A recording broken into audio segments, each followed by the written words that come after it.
सूर्याय नमः।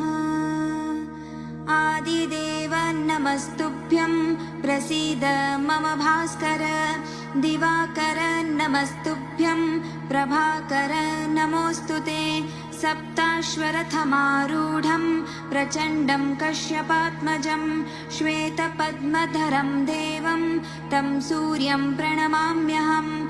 लोहितं रथमारूढं सर्वलोकपितामहं महापापहरं देवं तं सूर्यं प्रणमाम्यहं।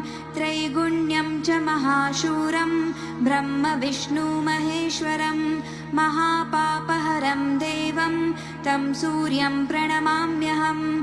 ब्रह्मितं तेजपुञ्जं च वायुमाकाशमेव च प्रभुं च सर्वलोकानां